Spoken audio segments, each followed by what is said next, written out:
guys, it's Tom here and welcome to a brand new Liverpool news video where we will talk about Liverpool going back in January for Andre, the big defensive midfielder talent from Fluminense. He's one of the best players in the Brazilian league at the moment, and there are huge talents coming through in the Brazilian league almost every 3, 4, 5 years. So we will have all the details because the president of Fluminense has actually confirmed that their conversation with Liverpool, that Liverpool tried to sign Andre in the summer transfer window, but Fluminense didn't want to sell him because they are fighting to get their first Copa Libertadores trophy, the equivalent of the Champions League in South American football, in their history. But Liverpool will go back in January, and I think this is great news because Andre could be the direct replacement for Thiago, who is most likely leaving on a free transfer next summer. So let me know what they think about this in the comments below. We will talk about Salah, and thankfully he stays at Liverpool. Al Ittihad didn't submit a record £200 million bid because Liverpool said a fair and strict no to them, and it just shows that Salah turned down a mega contract, the biggest contract in football history. He could have been the highest paid player in the world, and instead he chose loyalty. He chose Liverpool. He chose the right thing, in my opinion, and he's focusing on the season. He already has 2 goals and 2 assists in 4 games, and he wants to win still trophies and titles. So we will talk about Salah in a little bit more detail in the second part of the video. First, let's talk about Andre, because the Fluminense president, whose name is Mario Bittencourt, he has revealed details of his conversation with Liverpool FC. He said, Liverpool's chief executive contacted me directly. He's Billy Hogan, by the way, just to interject here. I replied to him, my friend, I don't sell players now. If you want to buy now to take in January, we can start talking about that. Or if you want to wait until December, we can do that as well. And basically Liverpool didn't want to talk about probably signing Andre right now on a pre-contract, so he comes in January, because of course a lot of things can change in football until January, and I think it's a sensible move because we can see Andre for another 6 months in the Brazilian league. The Brazilian league and the South American leagues have a different format. They run from February or March until December, and also during this period the Copa Libertadores and the Copa Sudamericana, the UEFA Europa League equivalent in South American football, that runs during the season as well. I played a career mode in South America, that's how I know how exactly that works. And I think it's actually a good thing that we can wait for Andre until January, because Liverpool completed the midfield rebuild. We replaced Naby Keita with Alexis McAllister, we replaced Jordan Henderson with Dominic Szoboszlai, we replaced James Milner with Endo, we replaced Fabinho with Ryan Gravenberch, and a crazy statistic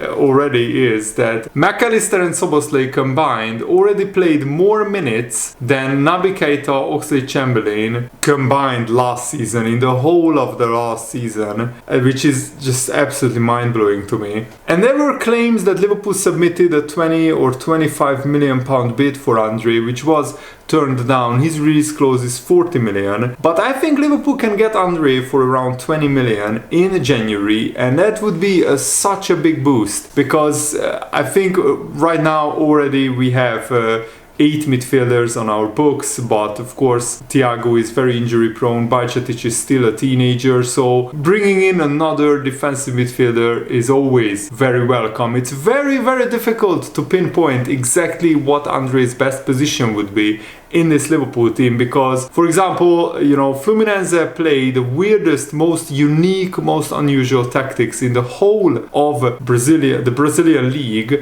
Plus, the Brazilian league, of course, is very different tactically to European leagues, and how they operate. They play a very interesting system. If you want to look it up further, just look up on YouTube Fluminense's unusual tactics or Fluminense tactics, put it in the YouTube search after watching this video, of course, and then you can get a lot more details on that, because experts in South American football can explain their unique tactics much better than I would in this video. So that's why I'm directing you guys to watch detailed videos on that. So basically, the president of Fluminense pretty much confirms that Liverpool will come back for Andre in January, and we will sit down and have talks with Fluminense on the transfer of Andre, which would be, I think, absolutely ideal. We can get through the first half of the season with our current midfield setup, and then we will keep scouting Andre until January, and then we can make our move. And by the time January rolls around, we will pretty much know whether Gravenberch is a success, whether, you know, Thiago will stay and sign a contract extension or leave Liverpool in the summer. But I think it's pretty good if we replace Thiago with Andre, and Andre will have an additional 6 months to get accustomed to the Liverpool playing style, the Liverpool's tactics. And why it would be a big boost to sign Andre is that he wouldn't be necessarily required to start straight away. We can explain all the tactical details of Liverpool's system, and he can watch the Premier League from the stands or from the bench, and he can see the hugely different pace and hugely different physicality.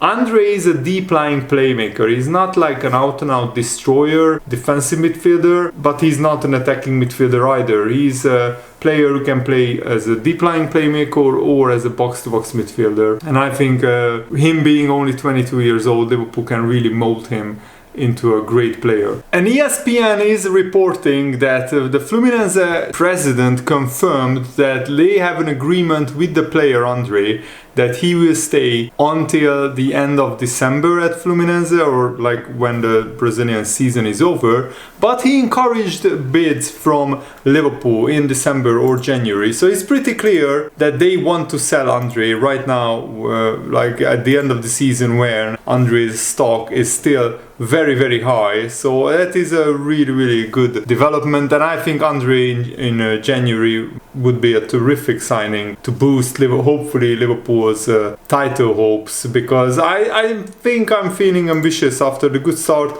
that Liverpool made at the beginning of the season, and imagine when the midfield starts to gel even more, we could become even better. Hopefully Liverpool will be able to sustain a title challenge until January, and then with Andre in the midfield we could have even more options. And his attitude of not forcing through a transfer to Liverpool is also admirable, which shows that he is the right kind of character to come into Liverpool and to play for us. And I think Andre could be the final addition to the midfield rebuild, and then we could turn our attention to rebuilding the defense. McAllister, Szoboszlai, Endo, Gravenberch, Curtis Jones, Harvey Elliott, Bajcetic and Andre. 8 very good options. Of course, I didn't mention Thiago because he's leaving at the end of the season, and Endo still has a good 2-3 years in him, but long term, I think in the next 1 or 2 years we need to look at a monster defensive midfielder signing. But maybe Andre can develop into that, or Gravenberch, who knows. They are both very young players, and Jurgen Klopp can develop them and mold them into potentially world-class defensive midfielders in the future. And thankfully the Saudi Arabian transfer deadline day has passed, and Mo Salah is still a Liverpool player. He's an absolute legend, and he just will further enhance his legendary status by choosing Liverpool instead of choosing the incredible amounts of money on offer. Saudi Arabian club Al Ittihad offered him £1.5 million per week. His wages are right now £365,000 per week, and that's the gross wages. His net wage is probably 250k per week, which is still an incredible life-changing amount of money. But in Saudi Arabia, his income is his net income, would have been his net income. So £1.5 million per week would have been his net income, which is absolutely ludicrous. And James Pearce said Liverpool's stance on Mo Salah didn't change, it didn't waver.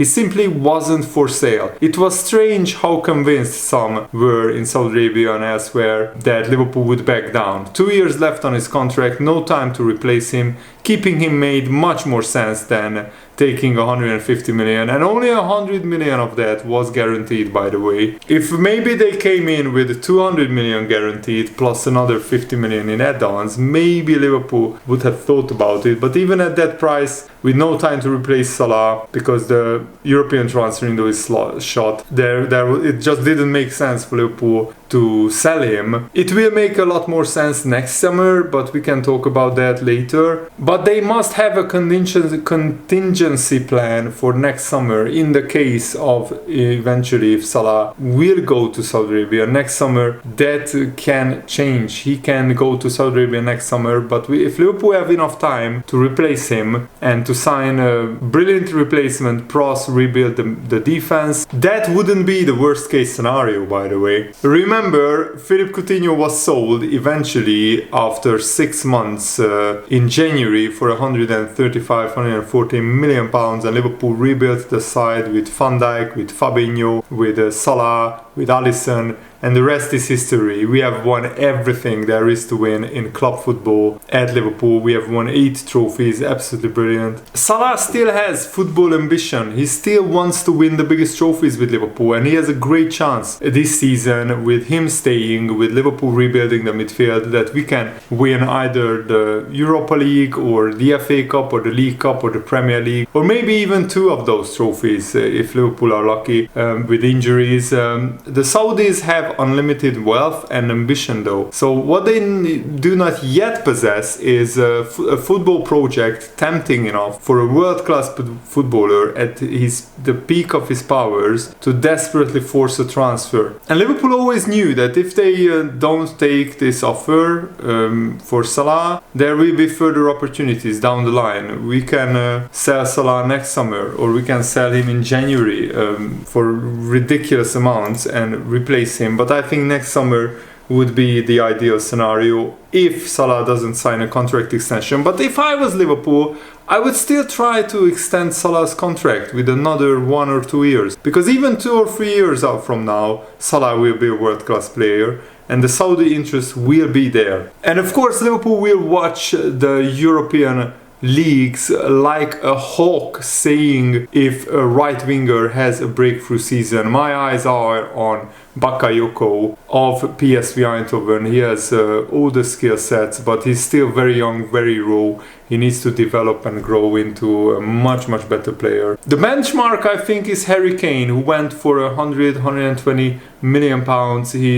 Salah is 2 years older, so I would accept 150 million next summer if the Saudis came in, but 150 million up front. Not like 100 million plus 15 bonuses. That's not what I would want. But I think if Salah still thinks that he can compete at the top of European football, why would he take the money next summer? Why not? He could maybe even go to Real Madrid for 150 million and try and win trophies there for another 2 or 3 years. And then when he's like 35, 36, then he can go to Saudi Arabia, because the Saudi Arabian money is not going away. That offer will be on the table almost every year. It will depend on what Salah himself wants. What is his footballing ambition? What does he truly want? What is staggering, and this is why I think Liverpool couldn't afford to lose Salah. Mo Salah, since Jurgen Klopp became a Liverpool manager, has scored 24% of all the Liverpool goals, which is crazy because Salah wasn't even at Liverpool when Jurgen Klopp became our manager. We spent like 1 or 2 seasons with Jurgen Klopp. I think we signed Salah in Jurgen Klopp's 2nd season, which is absolutely crazy that Liverpool scored like so many goals, like 900 goals with Jurgen Klopp at the helm, and quarter of that came from Salah. Also, he provided 13% of all assists. So he was directly involved in 37% of goals scored by Jurgen Klopp's team since 2015, which is absolutely mind-blowing. That's more than 1/3 of all the goals Jurgen Klopp's team scored at Liverpool. Salah was involved in that, either scoring or assisting. Absolutely crazy. And he only played 6% of all the minutes that the 11 different players spent on the pitch at Liverpool at any given time. Only 6%. So that just shows his influence is crazy high. The president of the Saudi Pro League admitted that they want to grow the Saudi League to become one of the biggest and best leagues in the world, which is crazy, and it would take, I think, minimum 10-15 years. And even then, I just have doubts that a non-European league can be one of the top 5 leagues in the world. But if they keep throwing money at it, maybe one day it can be very attractive. Neymar is already saying, probably to pushing a dig towards Paris Saint-Germain, that the Saudi league is already might be better than French league. I don't think so. Yes, there are 4 or 5 top teams with a lot of top players in the Saudi league, but the rest of the league is absolutely atrocious. It's really a farmers league. But it's the big difference from Qatar or China is that Saudis have unlimited money, and they have a big population as well, and people love football. They have a big footballing culture in Saudi Arabia. They have been qualifying for the last 5 of the last 6 World Cups. Saudi Arabia as a national team have qualified. That's the big difference with Qatar and China. Their national teams don't qualify for the World Cup, unless of course Qatar hosted the last World Cup. So yeah, I think it's brilliant that Salah stays at Liverpool, and hopefully we can win trophies and titles, and hopefully Liverpool can extend the contract of Salah. That would be the best case scenario. Let me know what do you think in the comments below, and thanks for watching guys. Hope you enjoyed this. Have a nice day. See you later. Goodbye.